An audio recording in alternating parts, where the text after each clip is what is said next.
Fort, au ciel, il y a un Dieu. Veuillez reprendre vos places, nous acclamons le Seigneur. Là, nous allons inviter la chorale Message de vie avec un chant seulement pour adorer le Seigneur.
Bien-aimés dans le Seigneur, shalom.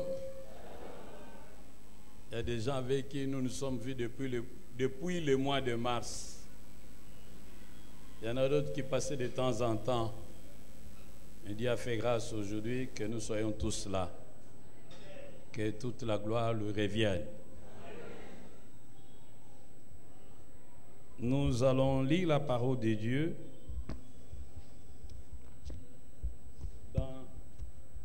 dans l'épître de Paul aux Éphésiens au chapitre 4, versets 1 à 6. Veuillez vous lever, s'il vous plaît.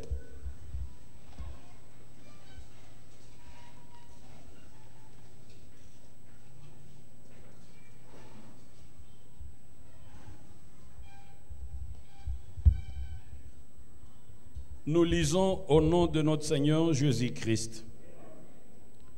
Je vous encourage donc, moi les prisonniers dans le Seigneur, à vous conduire d'une manière digne de l'appel que vous avez reçu, en toute humilité et douceur, avec patience.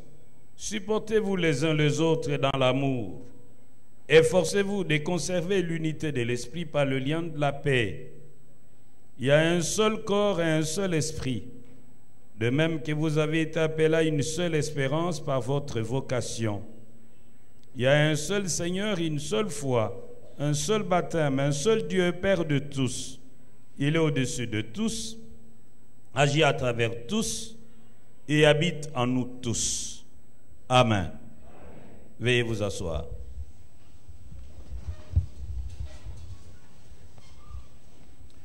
Notre Père et notre Dieu, nous te sommes reconnaissants pour ce moment d'édification mutuelle que tu nous donnes. Viens et parle à chacun de nous dans la puissance du Saint-Esprit, au nom de Jésus-Christ de Nazareth. Amen. Notre thème de ce jour est tiré du texte que nous avons lu. Efforcez-vous de conserver l'unité et la paix. Efforcez-vous de conserver l'unité et la paix.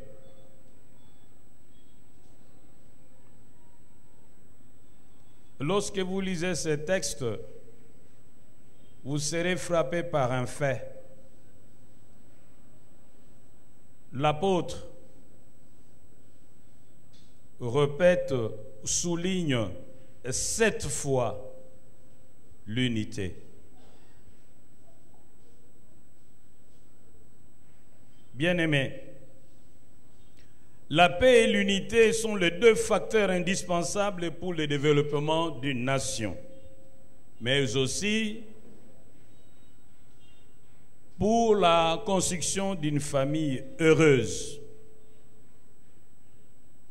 La vie chrétienne est une vie essentiellement communautaire. C'est pourquoi la Bible dit: le Seigneur ajoutait chaque jour à l'Église ceux qui étaient sauvés.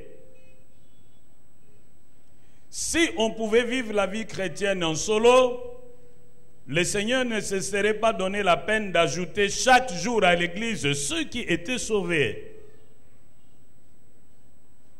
La Bible insiste, elle dit: priez les uns pour les autres. Supportez-vous les uns les autres.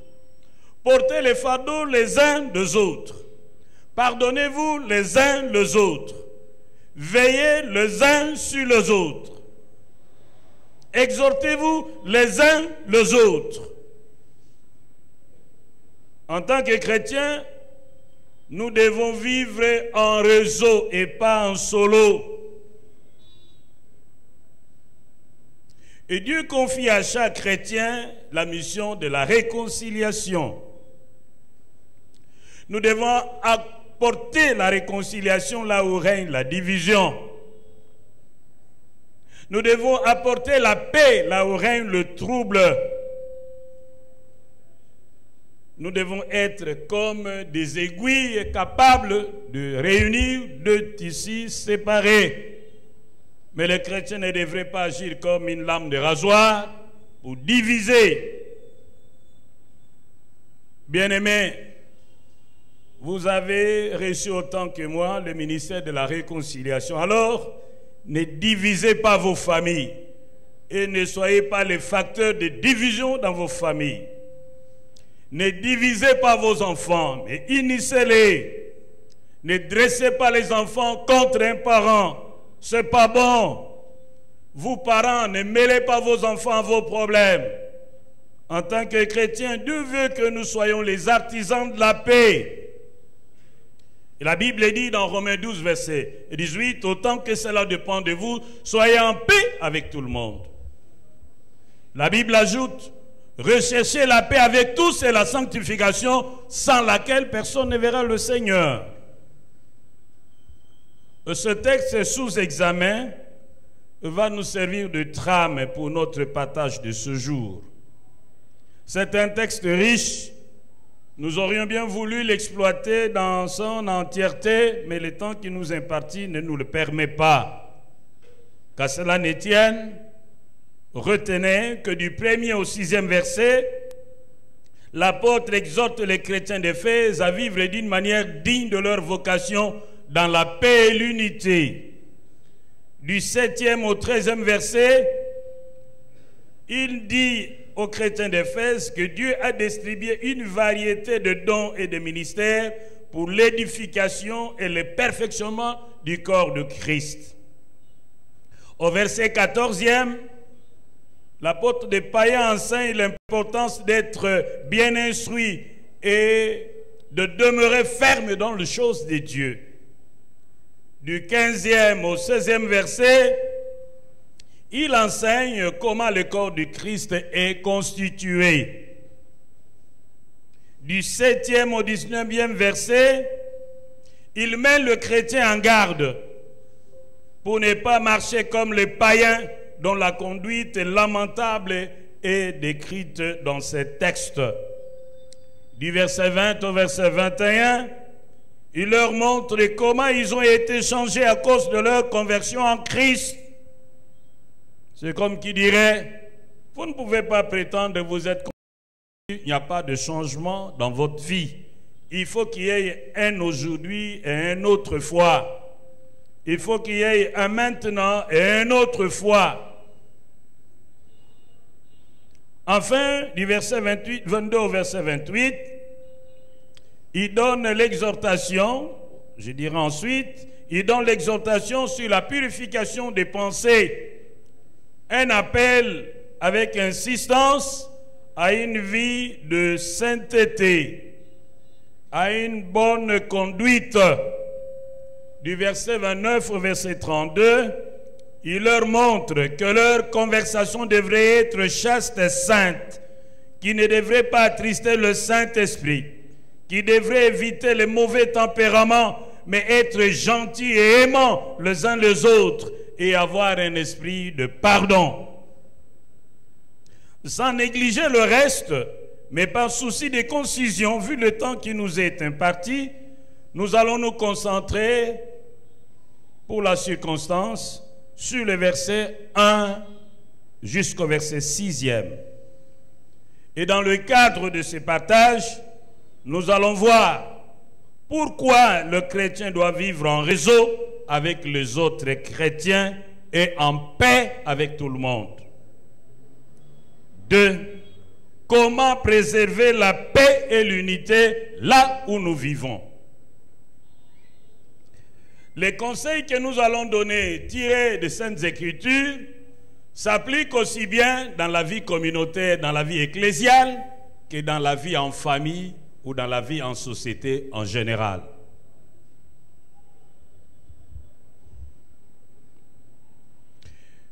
Depuis l'avènement de ces virus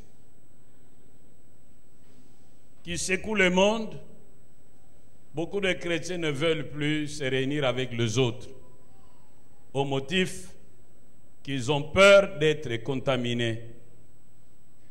Il y en a qui disent « je vais seulement prier à la radio ». Mais laissez-moi vous dire, bien-aimés, même si vous pouvez prendre toutes les mesures barrières, vous vous tromperez quelque part et vous pourrez être atteint. C'est pourquoi, au-delà de toutes ces mesures que nous respectons tous et je vous encourage de les respecter, nous devons compter sur la grâce de Dieu. La maladie existe. Nous la prenons au sérieux. C'est pourquoi hier, on a désinfecté le temple. Et vous avez vu qu'il y a notre réservoir d'eau avec le nécessaire pour nous nettoyer les mains. Vous avez vu que nous avons insisté que tout le monde ait son masque. Même moi, j'ai le mien. Nous insistons pour ne plus nous serrer les mains, comme l'a si bien dit cet enfant qui est passé sur les réseaux sociaux. Mbotete, bonjour kaka.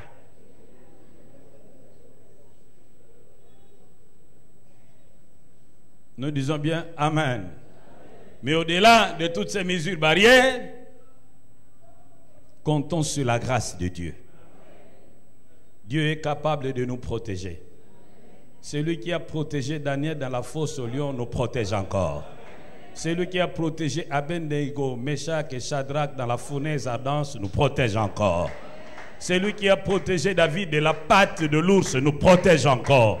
Celui qui a protégé David des griffes du lion nous protège encore. Il ne sommeille ni ne dort celui qui garde Israël. Il est le même hier, aujourd'hui et éternellement. Il y a certainement certains d'entre nous qui ont été visités par cette maladie. Mais Dieu s'est arrangé à sa manière pour la balayer. Parce que si tu étais informé que cette maladie t'avait déjà touché, comme tu paniques trop, peut-être que tu ne serais plus parmi nous. Et Dieu a réglé la chose sans que tu ne le saches. Notre Dieu est bon. Nous pouvons le faire confiance et il ne nous décevra jamais. Nous ne devons pas fuir l'église. Pour Christ, les enfants de Dieu doivent être prêts à vivre pour lui, mais aussi à mourir pour lui. Mais la question reste posée. Pourquoi Dieu tient-il à ce que nous vivions la vie chrétienne en réseau, mais pas en solo? Première raison, parce que cette vie est essentiellement communautaire. Et il nous a donné une mission de réconciliation. Nous avons besoin les uns les autres. Nous devons vivre en communauté et nous devons travailler pour le règne de la paix parce que c'est dans la communauté que Dieu répand la bénédiction, la vie pour l'éternité. C'est que nous lisons dans le psaume 133. Oh, qu'il est doux pour les frères de demeurer ensemble. Car c'est là que Dieu répand la bénédiction. Nous devons vivre avec les autres chrétiens et avoir toujours envie d'être avec les autres. Pourquoi? Parce que c'est le secret de la puissance de l'église primitive. Lorsque nous lisons dans Actes chapitre 2, verset 42 et suivant, ils avaient l'habitude de se retrouver régulièrement pour partager le pain, pour partager la parole de Dieu et pour prier ensemble. C'est très important. Ils avaient une même pensée, un même cœur. C'est pourquoi c'était une église puissante. Et la Bible nous dit dans Hébreux 10, verset 24 et suivant, « N'abandonnons pas nos assemblées comme c'est la coutume de quelques-uns parmi vous. Mais exhortons-nous mutuellement, cela d'autant plus que nous voyons s'approcher les jours. »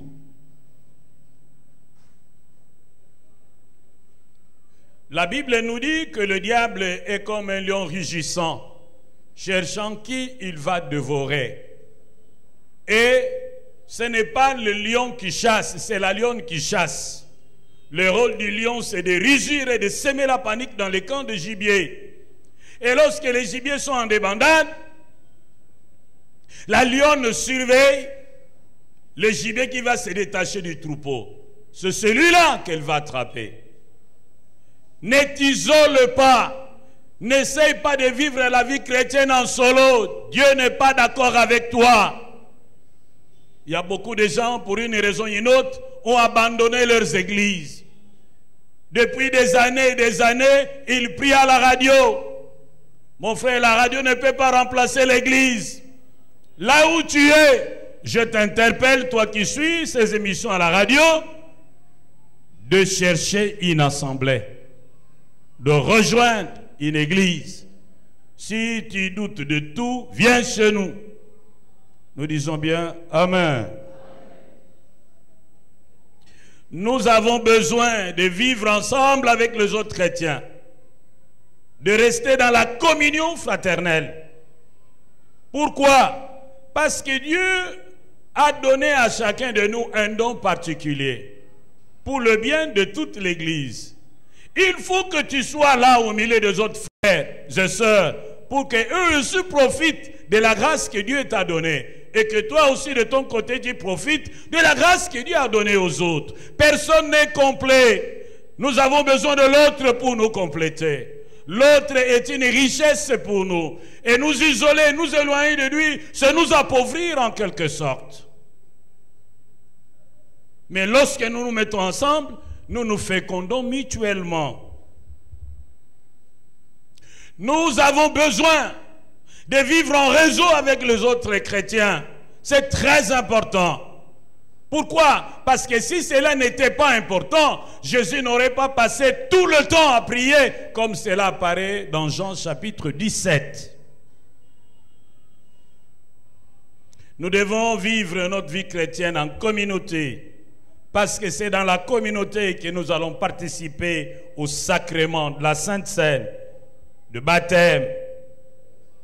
C'est dans la communauté des enfants de Dieu que nous allons exercer certains exercices, passer et respecter certains exercices spirituels, tels que payer la dîme, payer les offrandes, les actions de grâce, participer à la mission et aussi bénéficier du soutien des autres. Le faire aiguise le faire, dit la Bible. Et toi, pour des raisons qui te sont propres, tu as abandonné l'église, tu pries chez toi à la maison. Mais alors, comment tu fais pour payer tes dîmes? Alors, comment tu fais pour payer tes offrandes? Alors, comment tu fais pour participer à la mission, à l'évangélisation? Non, mon frère, ne sois pas plus juste que Dieu pour te séparer des autres, mais sois humble et cherche une assemblée d'attache et prie avec les autres. Car lorsque les morceaux de bois sont ensemble, le feu brûle ardemment. Mais lorsque vous commencez à séparer les tisons, le feu finit par s'éteindre. Ainsi en est-il de celui qui veut mener une vie chrétienne en solo, il finira par se refroidir spirituellement. Bien-aimés, même la vie pratique, même dans la vie pratique, tout tend à se globaliser. Les grandes entreprises veulent se mettre ensemble pour être plus efficaces. L'Afrique est divisée par ses ennemis qui veulent la maintenir sous leurs bottes pour mieux l'exploiter. Face à ces rapaces, il nous faut créer les États-Unis d'Afrique. Nous devons travailler pour la promotion des ensembles sous-régionaux de manière à être forts face à un ennemi commun. Nous devons ni dire non à la balkanisation du Congo. Non. Nous devons dire non à la balkanisation du Congo. Et nous devons prier pour que nos autorités aient suffisamment de sagesse pour rendre obligatoire les services militaires pour tous les jeunes Congolais. Car il nous faut une armée puissante et forte pour dissuader nos ennemis qui ont des relents expansionnistes. Si nous tous, nous pouvons prendre les armes, nous pouvons marcher sur les autres qui voudraient bien prendre quelques morceaux de notre pays. Et nous ne serons plus jamais inquiétés. Comme il n'y a pas longtemps, les Zambiens sont entrés sur notre territoire, s'ils sont installés. Si tous les jeunes étaient formés à l'armée, on pouvait marcher sur eux. Parce que la paix, c'est aussi un équilibre de terreur. Nous ne pouvons pas continuer à compter sur la communauté internationale. C'est une communauté des hypocrites. Il joue à la fois le rôle de sapeur-pompier, de pyromane. Bien-aimés, il est temps que nous puissions comprendre que seul on va mourir, seul on va échouer, mais ensemble on peut réussir. Voilà pourquoi nous devons aussi entrer dans le marketing de réseau, où chacun est engagé dans un business où tout le monde est gagnant-gagnant. Très important d'entrer dans le marketing de réseau, car si vous ne vivez que de votre salaire, vous courez le risque certain de mourir pauvre. Il faut vendre quelque chose, un service ou un produit, mais pas seul, mais intégré dans un réseau des hommes et des femmes d'affaires, chacun à son rang. Je pensais que tu allais dire Amen. Oh, dis bien Amen. Vous aurez compris que c'est l'union qui fait la force. Une famille heureuse est une famille unie et une famille où règne la paix. C'est là une famille heureuse. Une famille unie où les forts supportent le faible. Une famille unie qui partage le bonheur et le malheur des uns des autres. Une famille unie, une famille solide. Mais c'est aussi une famille où règne la paix. Il lui fait beau vivre. Même s'il n'y a pas beaucoup à manger, mais on est dans la joie, on est dans la paix. On est heureux. La question est la suivante. Comment préserver l'unité et la paix? Dans ce texte, on nous donne quelques conseils que je préfère présenter en forme de principe. Je vais en donner quelques-uns. Le premier principe, c'est l'humilité.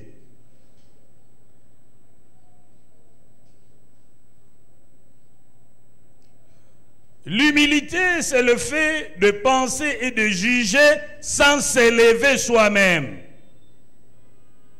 Pour les Romains et les Grecs, l'humilité est une honteuse faiblesse. Mais pour les chrétiens, c'est le secret d'élévation. Dans Philippiens 2, versets 5 à 11, la Bible dit, lui qui était de la condition divine, il n'a point trouvé cela comme une proie arrachée d'être égal avec Dieu. Mais il s'est humilié lui-même en prenant la forme d'un homme, obéissant à Dieu jusqu'à la mort, et même à la mort de la croix. C'est pourquoi Dieu l'a souverainement élevé et lui a donné le nom qui est au-dessus de tout nom, afin qu'en son nom tout genou fléchisse dans le ciel, sur la terre et sous la terre, et que toute langue confesse que Jésus-Christ est Seigneur, à la gloire du Dieu le Père. L'humilité s'impose aux chrétiens comme le trait de caractère de grandeur. Jésus n'a-t-il pas dit que celui qui veut être le plus grand parmi vous, qu'il soit le serviteur de tous? Jésus dira de Jean-Baptiste, de tous ceux qui sont nés de femmes, il n'y a pas plus grand que Jean-Baptiste. Quelle humilité! Or, Jésus est né d'une femme, de Marie. Et dit que dans ma condition humaine ici, Jean est plus grand que moi. C'est terrible comme déclaration.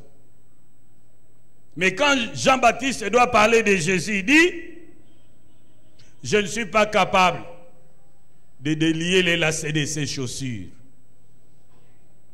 Et plus loin, il dira dans Jean 3, verset 30, il faut qu'il croisse et que je diminue. Bien-aimés, la vertu d'humilité permet à l'homme de voir sa propre indignité. Un homme humble ne se compare pas aux autres, mais à Christ. Se comparer aux autres, d'après 2 Corinthiens 10, verset 12, c'est manquer d'intelligence. C'est comme qui dirait, Azazoba, oyo alingi kokanana muninga toko se comparer na mutu mususu. C'est manquer d'intelligence, c'est être imbécile, c'est être idiot que de se comparer à quelqu'un d'autre. Soyez vous-même. Si vous voulez vous comparer, comparez-vous à Christ. Oh, dites bien Amen. Soyez vous-même. Si vous voulez vous comparer, comparez-vous à Christ. Un homme humble est un homme ouvert à l'enseignement. Un homme humble, c'est un homme ouvert à la correction. Il est conscient de sa finitude. Il est conscient de ses faiblesses. Il est conscient de ses limites. Un homme humble, c'est un homme qui est soumis à l'autorité placée au-dessus de lui. Un homme humble n'a pas peur d'être remplacé, mais il prépare son remplaçant. Un homme humble, c'est celui qui reconnaît la valeur des autres et refuse de les diminuer. Un homme humble, c'est un homme qui demande facilement pardon. Un homme humble, c'est celui qui sait renoncer à ses droits pour sauver la paix et l'unité. Un homme humble, c'est celui qui élève les autres et s'interdit de les humilier. Es-tu humble?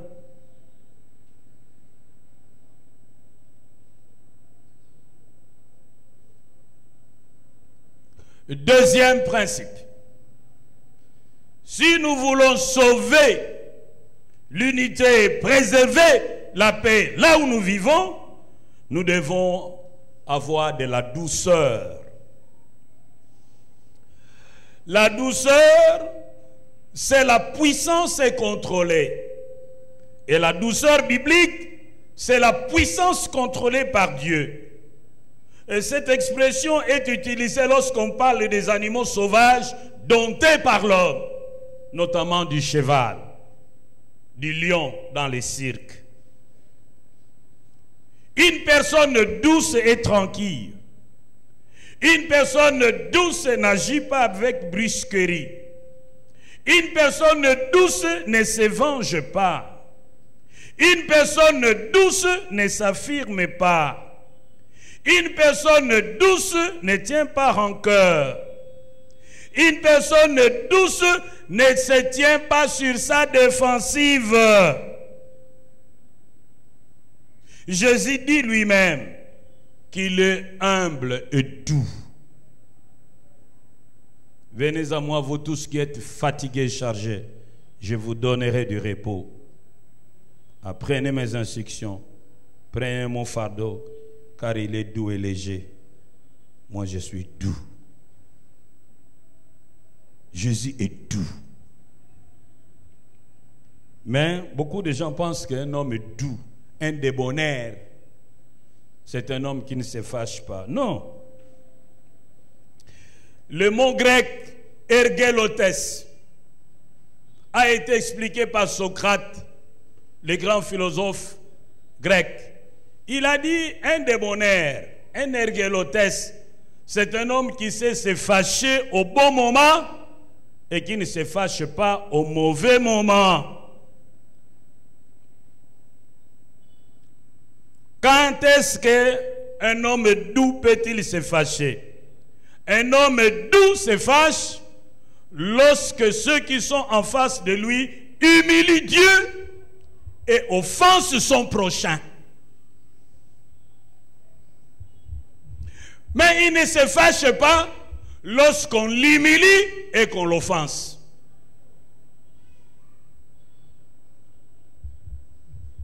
Lui, il se fâche. Lorsque vous humiliez Dieu, vous parlez mal de Dieu, il se fâche. Lorsque vous prenez de mauvaises décisions en rapport avec sa foi, il dit non, se fâche. Et lorsque vous offensez le prochain, il se fâche aussi. Mais si vous l'offensez, il ne se fâche pas. Si vous l'humiliez, il ne se fâche pas. Il est comme la fleur, lorsque vous l'écrasez, il vous donne, la fleur vous donne son parfum. Il ne rend pas le mal pour le mal. Mais voyez Jésus lui-même, lui qui dit qu'il est doux, mais lorsqu'il entre dans les temples, il fouette les gens. Pourquoi? Parce que ce qu'ils font n'honore pas Dieu. Se fâche. c'est la sainte colère.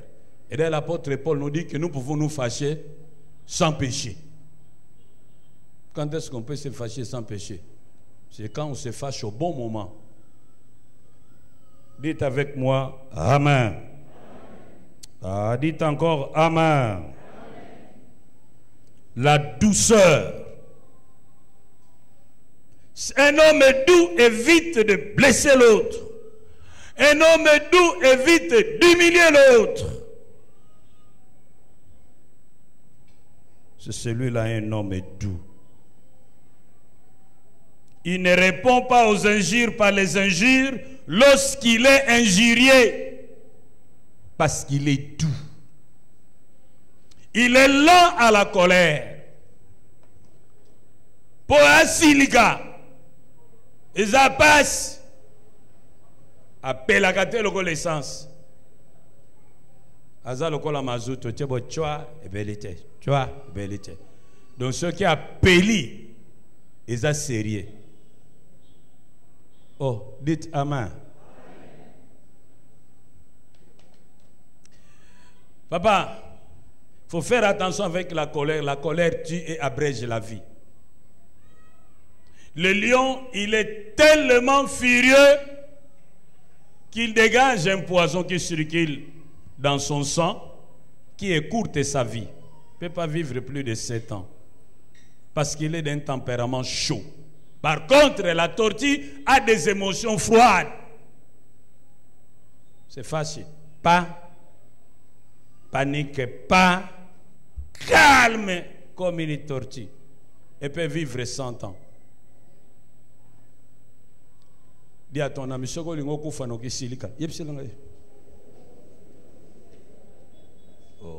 répète-le lui, silika. C'est autant dire aussi que celui qui t'entraîne toujours sur le terrain de la colère ne t'aime pas. Il veut que tu meurs vite.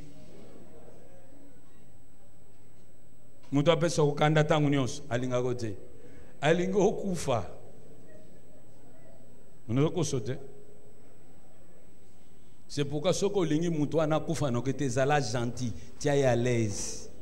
Oye bisenanga tianga à l'aise, ala gentil nanga. Pour na vivre, papa. Tiganga na vivre.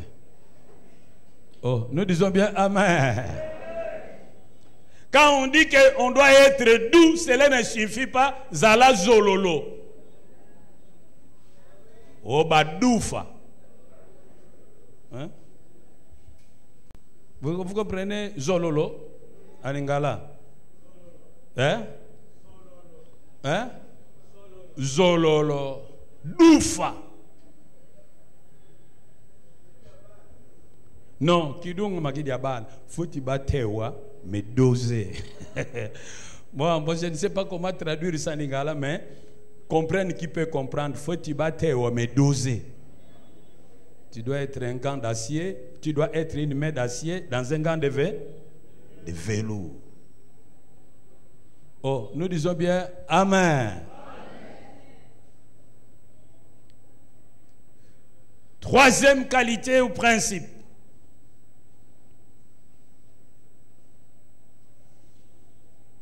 La patience. Celui qui est patient ne désespère pas, mais il croit que le changement arrive. Celui qui est patient supporte les circonstances difficiles et n'y cède jamais. C'était le caractère de Moïse dans Nombre 12, verset 3. Celui qui est patient accepte le plan de Dieu en toutes choses, sans douter ni murmurer. Celui qui est patient accepte l'autre tel qu'il est, en attendant qu'il devienne ce qu'il souhaiterait qu'il soit.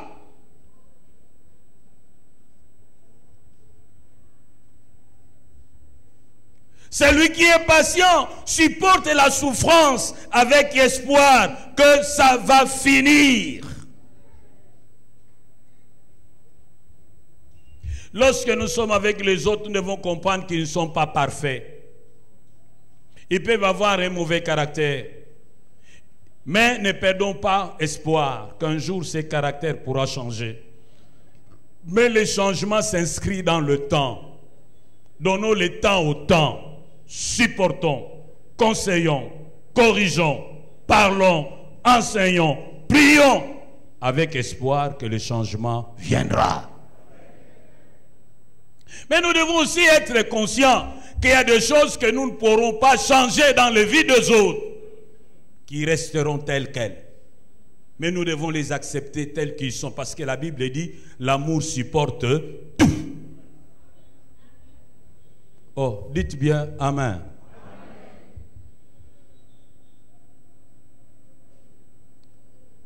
Nous sommes au 40e principe. D'abord au niveau de la patience là. Lorsque nos mamans préparent, elles créent un foyer, elles mettent les tisons, mettent la marmite au-dessus avec les haricots. Parmi les tisons, il y a des tisons fumants dont la fumée fait mal aux yeux. Si la maman retire le premier tison au motif qu'il fume, elle retire le deuxième, retire le troisième, le feu va s'éteindre. Vous n'allez pas manger. Supportez seulement la fumée. Donnez le temps au temps, le morceau de tison va sécher et la fumée partira.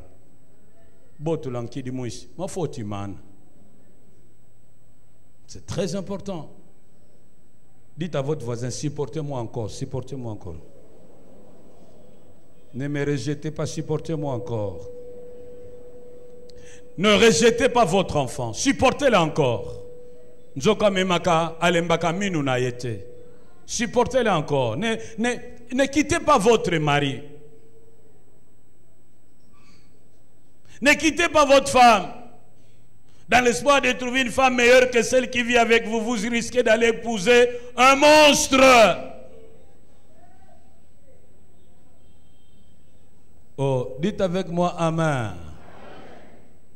Ne pensez pas changer de partenaire. Travaillez au changement de votre partenaire. Toutes ces mamans qui ont fait 30 ans, 40 ans, 50 ans de mariage, leur secret c'était la patience. Patienter. Surtout nos mamans autrefois on leur disait, tu es parti, nous avons détruit ton lit, ne rentre plus. Elles étaient là, comme c'était des femmes de ménage, avant de l'Ibanananga. Maintenant, beaucoup de nos jeunes filles ici, comme elles travaillent, et puis le gender est venu empoisonner la situation, ils veulent l'égalité à la maison, ça devient compliqué. Non, gender au boulot, mais à la maison, le chef, c'est papa. Oh, dites Amen. Maître, c'est comme ça. Soyez patients les uns avec les autres. Dieu nous supporte. Pourquoi nous ne pouvons pas supporter nos semblables? Il est impoli, oui, supporte-le. Il est têtu, oui, supporte-le. En tout cas, il est voleur, ce n'est pas voleur, supporte-le. Il est violent, supporte-le. Question de patience. Quatrième principe. N'est-ce pas? L'amour. L'amour. L'amour indulgent. L'amour. La Bible dit dans 1 Pierre chapitre 4 verset 8, l'amour couvre une multitude de péchés. C'est-à-dire celui qui aime évite de faire connaître le péché de l'autre à quelqu'un d'autre qui n'est pas informé de ce péché.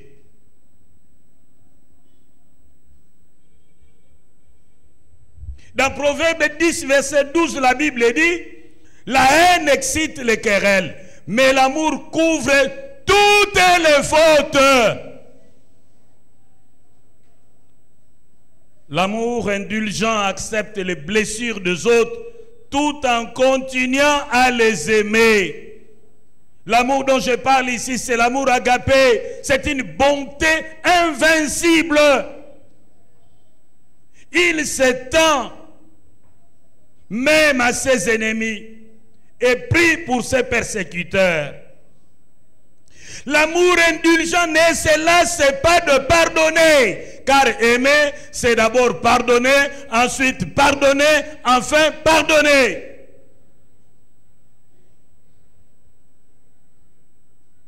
L'amour indulgent dont je parle, c'est un amour gratuit, un amour inconditionnel.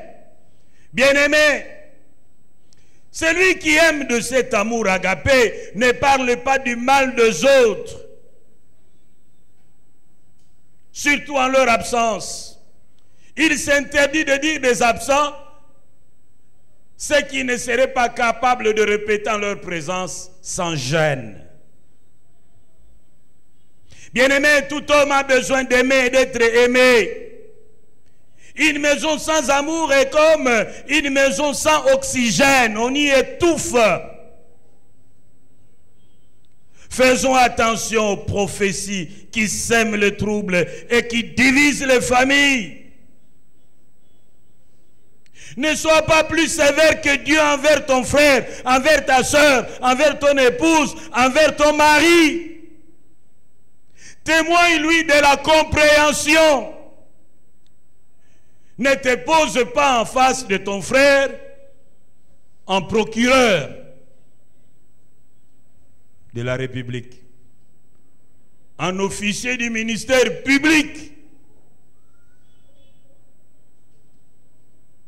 Vous savez le rôle du ministère public? Quel est le rôle du ministère public? Chercher les infractions. C'est pas bon.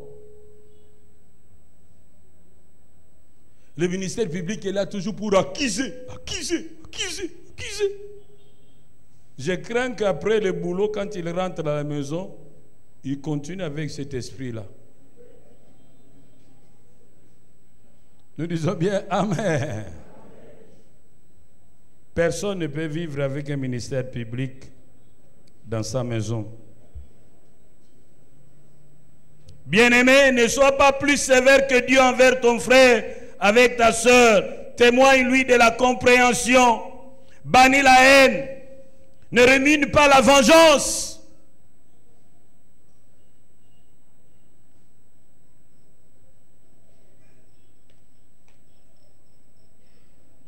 Bien-aimé, si vraiment là où nous vivons, nous respectons ces principes, nous allons préserver l'unité et la paix. Oh, dites Amen. Beaucoup de divorces auraient été évités si et seulement si nous pouvions appliquer les principes de l'amour indulgent.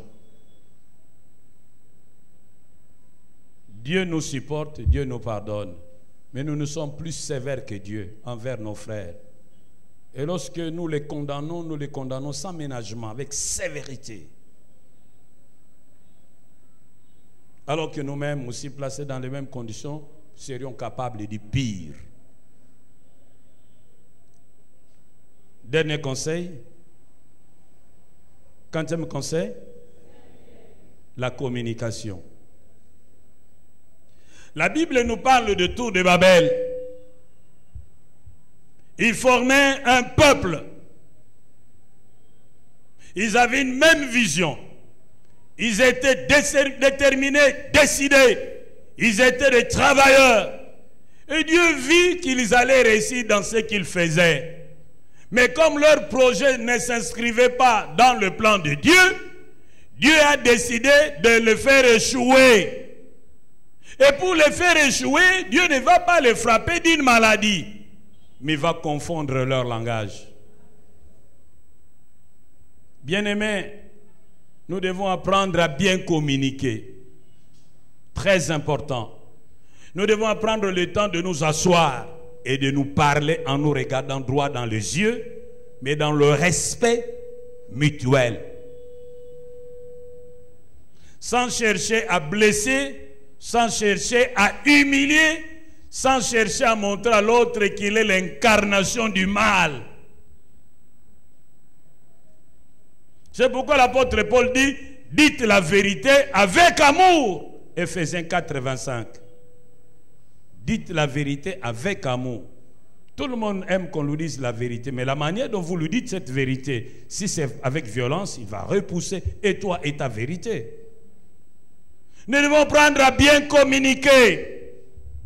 Donnons au propos de l'autre la même importance qu'il leur accorde. Et pendant qu'il parle, nous devons l'écouter sans l'interrompre. Nous ne devons pas l'écouter d'une manière distraite, mais avec empathie. Il faut bien communiquer. Mais vous aussi, il faut choisir le temps et le lieu pour communiquer. Parfois, vous ne communiquez pas bien parce que vous choisissez mal le temps, vous choisissez mal le lieu. Mais il faut aussi mesurer le ton.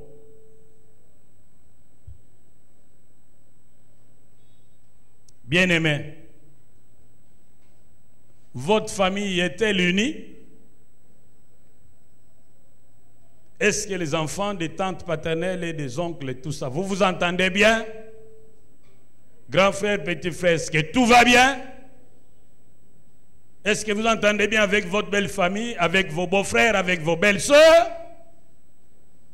Est-ce que vous êtes en paix avec tout le monde, même ceux qui ont un caractère difficile? Y a-t-il un prophète qui vous a distribué les prophéties traitant de tout le monde de sorciers? Et à cause de cela, vous ne voulez plus visiter votre tante, votre oncle, votre grand-frère au motif qu'on l'aurait qualifié de sorcier?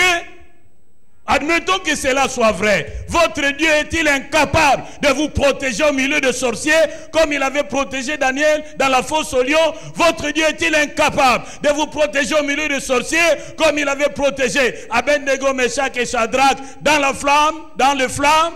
Est-ce que votre Dieu est incapable de vous protéger comme il avait protégé David de la patte de l'ours, des griffes de lion? D'où vient ce christianisme de peur? Notre Dieu est plus grand que le sorcier, dites Amen. Notre Dieu est plus grand que le chef du village, dites Amen. Notre Dieu est plus grand que ton grand frère, dites Amen. Et notre Dieu est plus grand que ta tante paternelle, dites Amen. Bannissez la crainte, car celui qui est en nous est plus fort que celui qui est dans le monde. N'haïssons pas nos ennemis, bénissons-les, ne les maudissons pas, ne les évitons pas, approchons-le.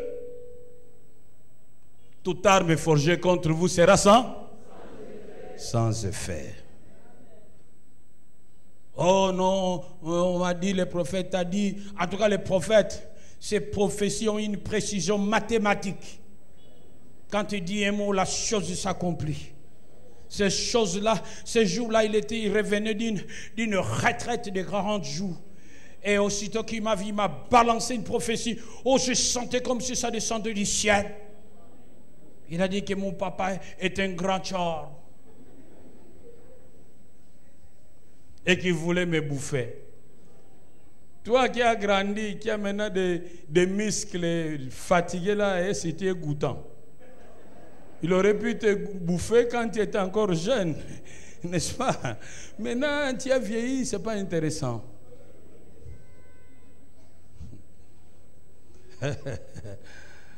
La Bible dit, toute arme forgée contre vous sera sans. On vous fera la guerre, mais on ne vous vaincra pas. Car votre vie est cachée avec Christ en Dieu. Oh, dites bien Amen. Est-ce que ça va avec ta mère? Est-ce que ça va avec ton père? Est-ce que dans votre famille, vous êtes vraiment unis? Est-ce que toi, tu es celui qui apporte la paix ou tu es celui qui apporte le trouble? Es-tu le plus grand commun diviseur ou es-tu le facteur unificateur? Lèvons-nous. Chacun prie selon que le Seigneur lui a parlé. Prions. Levez-vous. Chacun prie selon que le Seigneur lui a parlé. J'aimerais que tu pries. Dis quelque chose à ton Dieu. Prions, prions.